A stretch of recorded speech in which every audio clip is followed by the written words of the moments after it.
Bobby, end your Lunar New Year dinner. Get to work. Um, Put down the patois fork, my friend.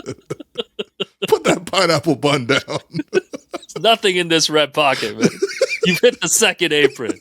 We are going to cover some of the trade rumors that's been floating around. Trade deadline is next Thursday, and between now and then, I'm sure we're going to hear a lot of different things because the Raptors seem like they are going to be involved. They might be looking to be buyers. They're definitely looking to facilitate. So Will wanted to run through some of these news items with you, get your thoughts on it. The big one that I feel like everybody has been talking about, because this is a new one, is Mark Stein reported this week that the Raptors are interested in Brandon Ingram, and he said that Masai is motivated to return the Raptors to a competitive station in the NBA. He taking them to DuPont. Toronto he said that Toronto began their reset last year, obviously, and now Scottie is the centerpiece. And aside from being a facilitator, they do want to look for avenues to add. I will say that Jay Lou, who is obviously plugged in to the Raptors org, did follow up Stein's report and said that he checked in on this and people shouldn't overreact to the Raptors' interest in Brandon Ingram. The Raptors usually check in on all players that are available. So Raptors interested in Brandon Ingram. Yeah, this one certainly came out of left field when you really think about it. Brandon Ingram has had a lot of really great performances against the Raptors. There's a game last year where he hit like 10 threes. He was like shutting down New Orleans. Like it was great. So, you know, like it's not to say he's not a good player. Like he's certainly a good player. I think there's two versions of a potential Brandon Ingram trade. I think one version is that you're mostly buying into this with picks, which, you know, would probably mean you're sending up Bruce Brown and Chris Boucher. It's not that hard to match Brandon Ingram's salary based on the type of expirings that the Raptors have. You would have to attach some picks. Obviously, you're not giving up this year's pick. I don't necessarily think that that's a great idea because of the fact that, like, you know, if you put Brandon Ingram here in Toronto, of course, he's a quality player. He's a really good player. But you have to re-sign him this offseason. Like, part of the reason he's not re-signed already is because he's already with Clutch Sports, and you're wondering, you know, if he's going to command, you know, a top tier salary. Like, he's already making the max right now. I don't think he's quite a max level player. He's kind of almost borderline like non-star for me. Like, he's like a really good player for sure, and most nights he can play like an all-star, but is he the type that consistently leads a franchise night in, night out? Probably not for me. The other version of this trade, which I've seen floated around just as theories online, would be like you flip RJ for him. For me, look, if I had to say who's a better player between Brandon Ingram and RJ Barrett, I would take Brandon Ingram. But also at the same time, I feel like you are already building something decent here with RJ and Scottie together. There's no guarantee that the grass is greener on the other side. If there was a guarantee, you would probably want to get a player better than Brandon Ingram, who is 27. And yeah, I mean, he's a better shooter than RJ, but he doesn't go to the rim as much because he has the 3-point aspect to his game that makes him slightly more efficient than RJ. But it's not like Ingram's like a 60% true shooting type of guy. I think that's the type of player you would probably want to ideally pair him with. This isn't exactly like when you move off of DeMar and get Kawhi in return. It just doesn't feel like that big of an upgrade to sort of take this big of a swing. Again, if you trade for Ingram, that means you are opting to extend him as well. And yeah, I mean, I can't imagine that contract comes in less than 35 million, maybe 40, right? And you know, would I rather have Ingram as a 35 to $40 million player versus RJ at like 25?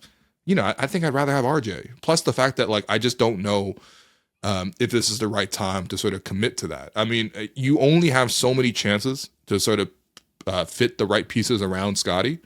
And that's not to say that I'm like locked down, committed to everybody that's here. I'm open to sort of upgrading on the other positions. We know that we know the front offices as well. But yeah, for me personally, just I probably wouldn't do this. And also it does feel like super out of left field.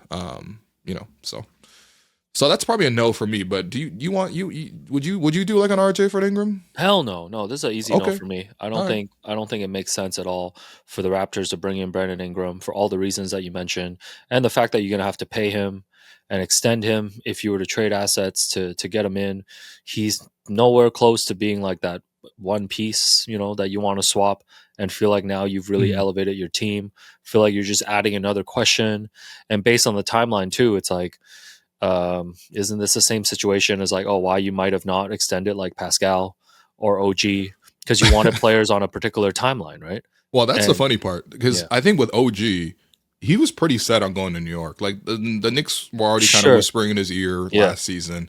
And so, you know, especially that trade getting done in December as well, I think it was pretty clear that he was going to go to New York, whether, you know, it was by trade or by free agency, and the Raptors, you know, needed to get something out of that, and they did.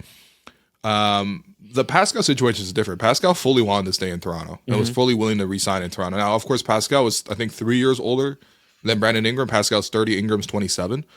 But yeah, like if you really wanted to sort of recreate and sort of lock down another star, like you could have just done that with Pascal. Now, arguably, you know, Pascal and Scottie both like to operate in the mid-range, especially now you're seeing Scottie move more in the mid-range.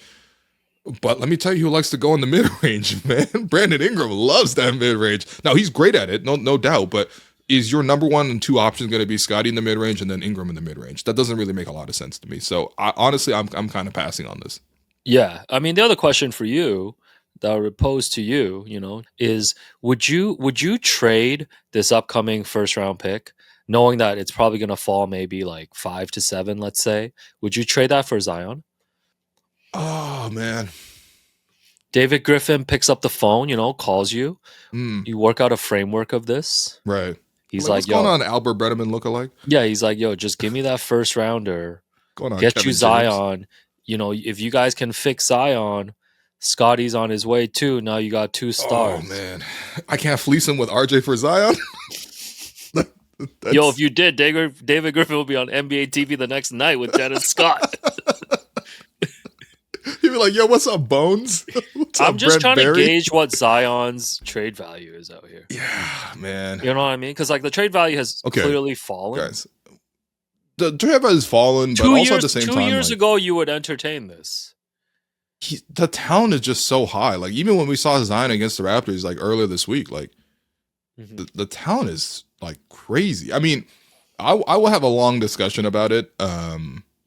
The thing is also, it depends on how much you feel that like a guy like Scottie is ready right now. Because to me, it seems like this season in particular, Scottie looks ready to win right now. Like he's fully like leading, taking the next step. And it's like, okay, you pair him with another first round pick. And of course, everyone wants Cooper, of course. Like if you chose between Cooper and Zion, I'd definitely take Cooper. But it's like, that's going to take like 2-3 years at minimum to sort of get up to speed. And so you are kind of asking him to like wait a little bit, even though he's entering the prime of his career. Versus, I mean, the Zion thing is like, man, the risk is just so high. I know, but I don't think it's a straight up no, you know? Yeah. This is like a different level of risk than when they took on Kawhi. Like this is a different type of risk, I guess. Yeah. But I don't think it's a clear no. Like no, you I mean, have to think, the I don't think the Raptors is that good. I don't think the Raptors do it, but is that the value that the Pelicans can fetch out there? And is that what they want? Yeah. Well, I mean, I don't even know what the Pelicans want to do, man. I mean, like, look, that team's a mess. But anyways, the Ingram thing is interesting, but ultimately, I'm passing on that. You're passing on that. Okay, what else is out there for the Raps? Per Michael Grange, the Raptors remain committed to rebuilding around Scottie. Gradey Dick is seen as a long-term piece, and there's really no other untouchables out there. Is what he's talking about with the roster. So not a huge surprise. You know, I think the Raptors are always open to having conversations. You know, they love to waste other GMs' times this time of year. Hey. Yo, come on, man. Leave our boy Bobby alone, man. Come on. Hey, man. Bobby, happy Lunar New Year, buddy. Yo, happy Lunar New Year, my brother. Happy Year of the Snake, my friend. Yo, lots of snakes. Lots of snakes. Let's talk about snakes that, Bobby. In the grass, man. So, yeah, I think, I mean, does this make sense to you that the Raptors are operating with most of the roster available, obviously for the right price? Yeah, I mean, the Raptors are a 15-win team at the moment. We're 15 and 33, right? Hey, it was a 10-win team 8 days ago. It was a 10-win team. I feel like we doubled our wins in the last 2 weeks alone, which I don't think the front office really wanted to see, quite frankly. But yeah, I mean, I think that no team that has this type of record has that many untouchables. Now, I think maybe the argument there is like, what about IQ? If he's not untouchable, why did you re-sign him for 5 years? Sure. Obviously, he hasn't been able to sort of be on the court this year to sort of justify that. So that's not necessarily on him. And I feel bad that he's had like 4 different injuries now that has knocked him out for the year to date. Not that he's knocked out for the year. I think I even saw him play some warm-ups and stuff like that. So hopefully he's around the corner. But still, yeah, I mean, if you, you know what I mean? Like, if I sign up for 5 years and I read the reports that I'm like, oh, I'm not untouchable, it's like, all right, well, I guess I still got my money then. RJ has played pretty good. Like, this is the best RJ's played since coming to Toronto. Like, he's been much better than Knicks versions of RJ. He's come home. He's represented the city well. He's been really proud to be from here. Even putting aside the narrative stuff, he's just played good basketball in general. He still leads the Raptors in scoring. Doesn't get pushed for All-Star, which, by the way, like, first off, it's free to get pushed for All-Star. Second of all, I don't really know any team that doesn't push their leading scorer for All-Star, but that's a separate issue. But then you see a report like this, and it's like, okay, all right, Grady's ahead of me. It's like, all right, you know what? Grady's clearly on the player on the way up, right? Like he got named to the Rising Stars game. He deserves that. He's been a really promising player, but also at the same time, like, are you like fully sold on Grady as a long-term starter? I think for me, it's like defensively, he's got to continue to show me a higher level. Offensively, I like his game a lot. We're actually able to interview Gradey, and we'll have an upcoming piece about that sometime in the future, maybe after Norm drops. I don't know. We'll see. Who knows? But still, like, offensively, I like Gradey a lot. But defensively, like, you know, that's a concern. Like, how much can you win at the highest level when you have a weak point in the starting lineup like that? But yeah, I mean, like, if you were to list untouchables on the Raptors, obviously Scottie, everyone knows that. But like beyond that, you know. Yeah, no, I get it. I think.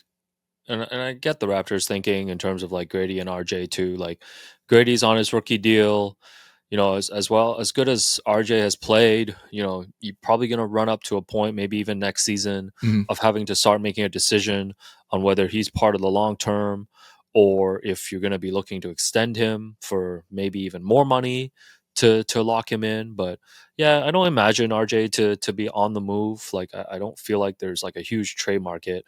There Right isn't now, a huge trying to trade go market. after Even with him RJ playing better, Barrett. I don't think, like, his reputation in the league is still, like, you have a lagging reputation. He reminds me of like when Wiggins finally had that really good playoff run with the Warriors, to the point where people stopped talking about his contract as a negative. Right. I think that's where RJ is at right now. Yeah, but then as soon as that championship was won and Wiggins re-signed his deal, how many hypothetical trades have you seen Wiggins' contract been thrown into? Like Lauri Markkanen, Paul George, Jimmy Butler now. Like, that will all involve Wiggins. So, you know what I mean? Like, he's certainly not untouchable, even despite that. But I agree with you. Like, it's kind of similar to that style of reputation. It's like, and it kind of sucks for RJ because, like, he's clearly he's outplayed his current contract.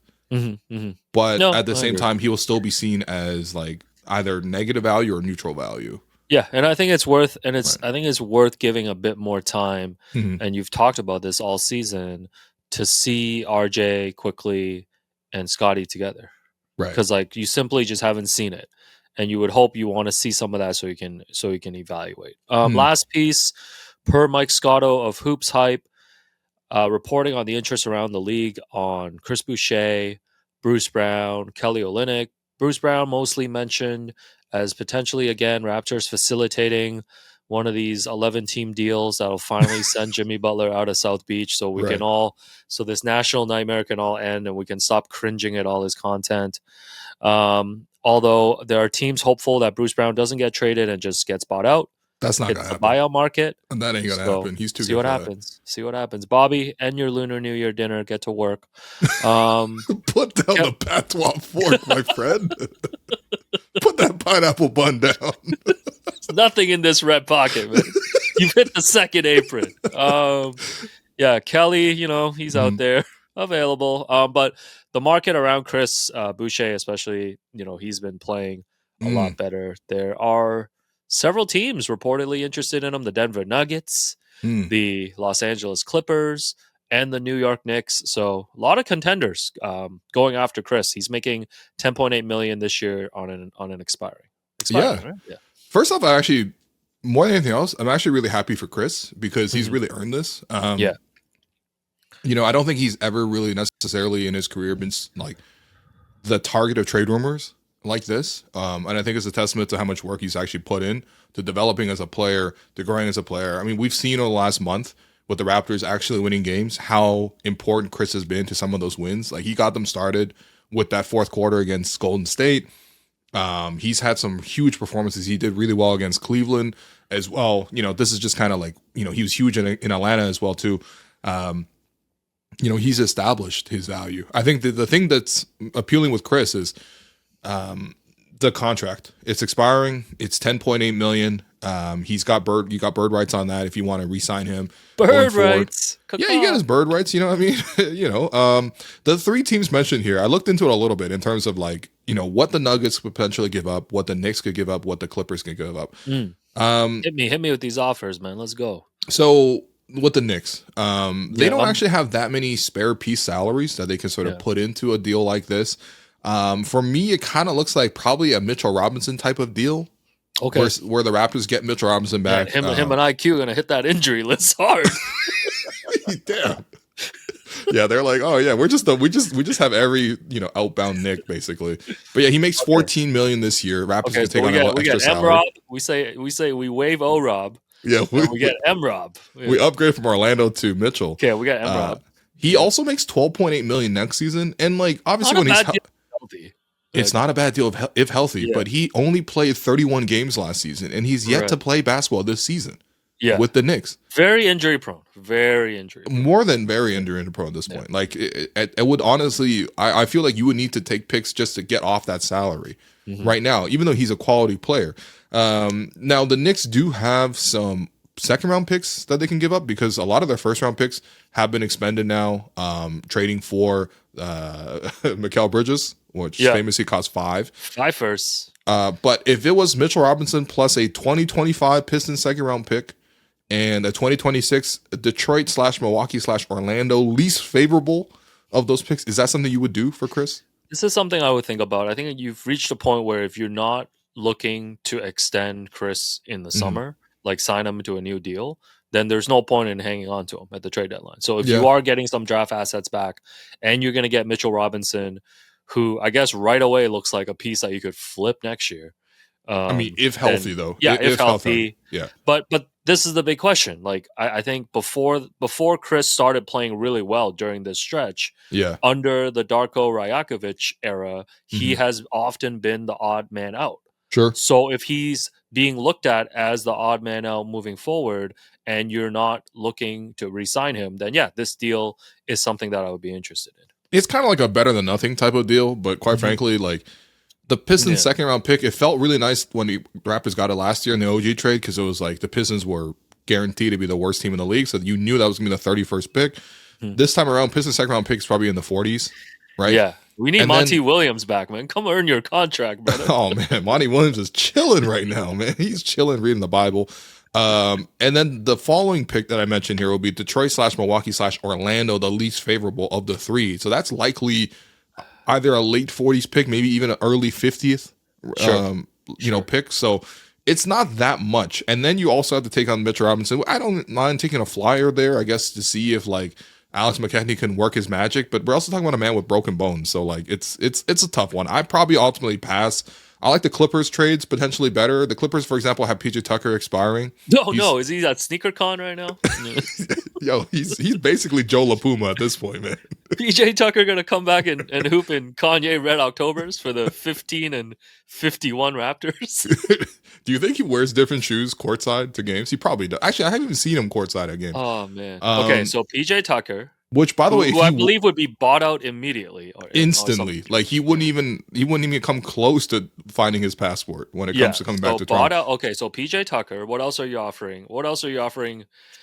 Lawrence? What else is Lawrence Frank offering over here? Here's the thing: the Clippers don't have like picks at all. Like if you go to the real GM page, why? Because they gave it all up for Paul George.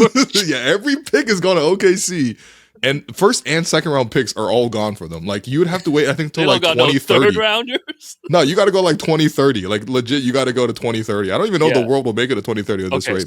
So no picks coming. Yeah. Okay. All right.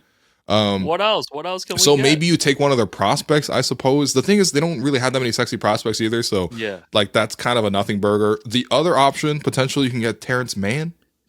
I wouldn't mind Terrence. This is like a straight salary dump almost for the Clippers. Do you think they would give up Terrence Mann? How many? Okay, here's the thing. So we've all seen Terrence Mann. He also had a really famous playoff game once against Rudy Gobert, 39 points. Yeah. And he's been with the Clippers for a long time. Famously, when the Raptors were, for example, shopping Fred around at the trade deadline like a couple of years ago, the Clippers were like, "We're not even going to give you Terrence Mann." So that's also another point where I remember Terrence. If I had to ask you how many points is Terrence Mann averaging right now, what would you guess? Just give me like no wrong answers here, man. It's really tough because I'm staring right at the Google Doc. Yeah, okay. So. Yeah. So I guess we could ask the chat to leave their predictions, but he's averaging 6 points a game.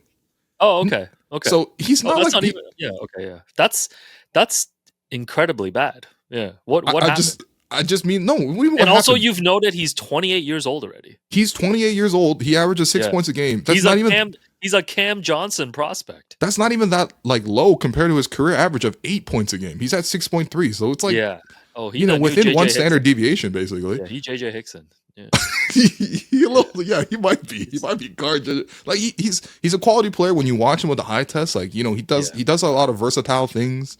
This is the best offer you've given me though for Chris. So if you're offering Terrence Mann, I would take Terrence Mann. He makes 11.5 this year. Then he makes 15 million for the next 3 years after this. So he's actually on your books for quite a while. So you'd have to really like him, then bring him in and be like, he's going to be part of the rotation. You'd have to really he's like part him. of our player. He's part of this team going forward. Yeah. Yeah. You know what? I changed my mind. Give me Mitchell Robinson and those damn third round picks. He's like, I'd rather a man with broken bones than this. Yeah, I don't know, man. Okay, so not great, not great offers though. But not sexy. Keep in mind, I mean, this is not to like, undermine like Boucher's value. Like this is a bench player heading in with an expiring contract. We're just talking about the assets that these teams have. Yeah. Maybe it's a 3-way deal. Maybe another team really likes Terrence Mann, and then we get rerouted some picks or whatever. I don't know. Need to be on great terms with Chris. No, I agree. This is nothing against Chris, honestly. Yeah. And then lastly, the Nuggets were mentioned here. The Nuggets one, I've seen this one float around as a proposal. Zeke Naji and Day'Ron Holmes. Oh, this is what they call the new poo-poo platter. I've seen this one. You've seen this one float around everywhere, man. Yeah. Zeke Naji, for people who aren't familiar, is 24 years old right now. He's an energy big. He's been in the league 4 years already. Yeah. Hasn't really done that much. However, the Nuggets did choose to extend him. And so he has 3 years left on his deal at $8 million per, I think, after this season. You'd have to really like him as a prospect. I know he's not crazy expensive coming back. No, but you'd have to like, feel like you could develop him into something. Yeah, and like I don't really know what he is. Like he's like a undersized for center. Not really a 3-point shooting threat, quite frankly. Shoots like one a game. Just I guess like if you really like him, you can get him right now. Like he's certainly gettable. I think the other aspect too is that you could you probably have to throw another pick attached to this. Like Day'Ron Holmes basically would be that type of player where he's out for the season with an Achilles tear. But he was. I looked into him a little bit during the time of the draft. Like he's promising. Like maybe like an Amir Johnson level player if he like everything turns out perfectly. But he did tore his Achilles before the season, so he hasn't even played yet. But he's a 22nd overall pick from last year's draft. Yeah, I don't know. I feel like you're just bringing back. I guess you're bringing back some prospects here that you hope can develop and grow. Sure. Next couple of years into the rotation. I mean, I wouldn't be against it. I think at the end of the day, if you're not bringing Chris back, like whatever you can get back, just get a look at these people, at these prospects. Like you're not really committing a lot of money in these scenarios. Yeah.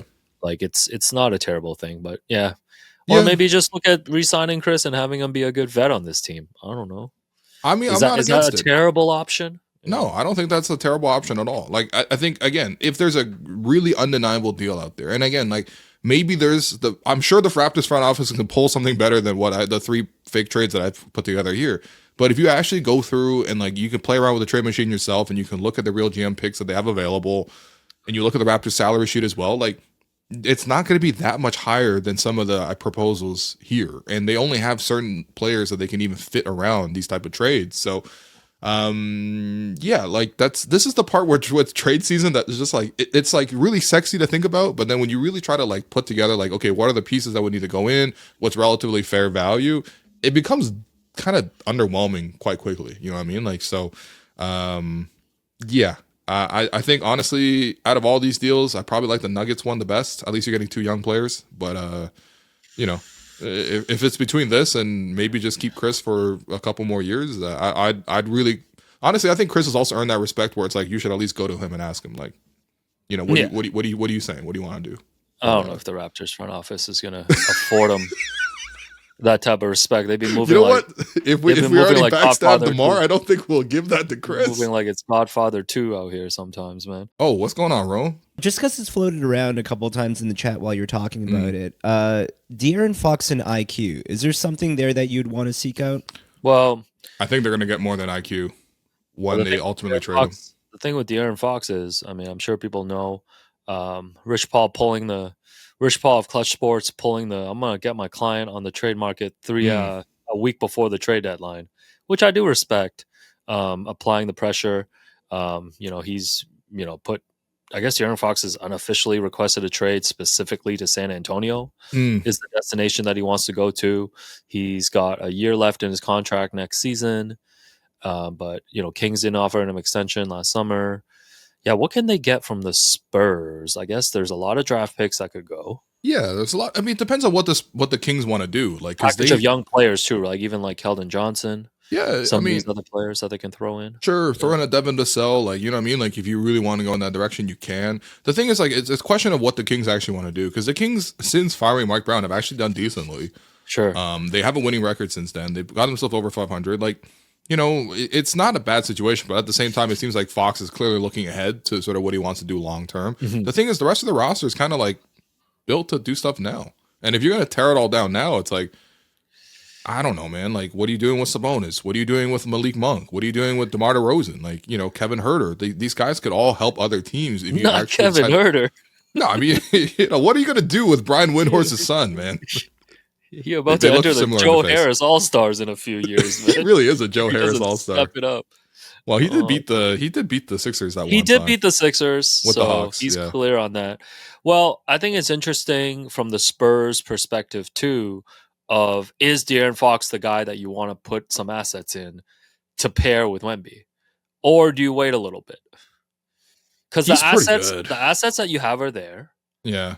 Right. I don't know if they're going to make the play in, but they have some draft capital. They have Atlanta's draft picks from the DeJounte Murray trade. Right. So they can still make moves if another star becomes available, like this summer or next season. Do you want to throw, how like the Knicks threw their chips in for Cat and for Mikal Bridges this summer? Yeah. Do the Spurs want to throw some of their chips in right now for De'Aaron Fox? Because once you get Fox, then I feel like you got to make a next move now. Yeah, right? But my question to you is, do you think Fox is underrated? Because I really like Fox, man. I like Fox too, but nice. I mean, with Wemby, you can kind of throw the age thing out the window. But like Fox is like what, 27, 28? He's 27, yeah. Yeah, he's 27. Like, do you want to see if you can just get your chips in and get like someone younger, but that might cost you more? Like, how do you actually want to build this team out after you get Fox? Well, we know that one thing is the Spurs want to pair Wemby with a point guard of the future. Like, as fun as it is to see Chris Paul like still manufacture wins at this age, like, we know that that's not a long-term solution, right? So we know that there were conversations around Trae Young, for example. Right. Like, would you rather have Trae Young or De'Aaron Fox? I'll probably go with De'Aaron Fox. Yeah, me too. Because like De'Aaron plays more defense. Yeah. Not a shutdown guy, but also at the same time, like, can be quite disruptive. Offensively, he's really nice. The only reason he's a one-time All-Star for me is because of the fact that the West is really competitive, but also at the same time, like, we've seen him have some really good seasons. He's averaging 25 a game this year. He's developed a 3-point shot to now he's a volume 3-point shooter too. Like, one clutch player. Didn't he win clutch player? Did he win clutch player? I think he did. Him and DeMar won back-to-back years. Yeah. CPOY. That's why they're calling them the Clutch Brothers over in Sacramento. Oh yeah. Well, they're the clutchest 2 wins above 500 team you've ever seen. The Beam Brothers. Not the Beam. No, I still see DeMar DeRozan taking game-winning shots over there still. So I don't know, man. Wong Shadamas, throw Spurs, man. Throw some assets, get Zion and Wemby. My goodness. And then throw some more assets this summer because the Phoenix Suns need to replenish and get KD. and let's go. They might have enough assets to do something like that. Yeah, imagine their starting front court: KD, Zion, and Wemby. Yeah, we got the actual Monstars lining up, man. Somehow Chris Paul's their point guard. Yeah, CP is still running point. And then they should just have the oldest backcourt ever. Like, who's a 40-year-old shooting guard? Get Eric Gordon in there. Yeah, Eric Gordon is so funny, man. How is he still starting, man? Oh, man. Anyways. Nurse, what are you doing over there? To the original question, like, Yeah. I think, it's been telegraphed where he wants to go. Sure, yeah. And I don't think the Raptors are going to be involved in that. So, no, I mean, if this was a trade opportunity of IQ versus De'Aaron Fox, like, yeah, I would. Oh, of course. Like, De'Aaron Fox is a much better player 100%. than IQ, but like at the same time, I just don't. I think again, like the Kings will get a better return than IQ, but I also feel bad for IQ because again, like the guy's got to get on the court, he's got to reestablish his value, and like even also like the fact that his reputation has dropped this much, like it's not entirely fair. Like he's literally not been able to play to showcase what he is. Well, this is what happens when a player's injured for a while and he's a prominent player with a contract. Like he'll get thrown into trade talks, or people will want to. Why do you think Zion's available? Zion should never be available. He's too good. But yeah, well, that's Zion screwed Zion on that. Zion screwed Zion. I agree with you. Yeah. Yeah. All right. That's all that we've heard about the NBA trades connected to the Raptors up until this point. Of course, let us know your thoughts if you would do any of these trades. But otherwise, Raptors have one more week until the trade deadline. But if anything happens with the Raptors, you can stay tuned here at the Hello Welcome podcast, and we'll be giving you all your trade deadline slop up until February 6th. See you then.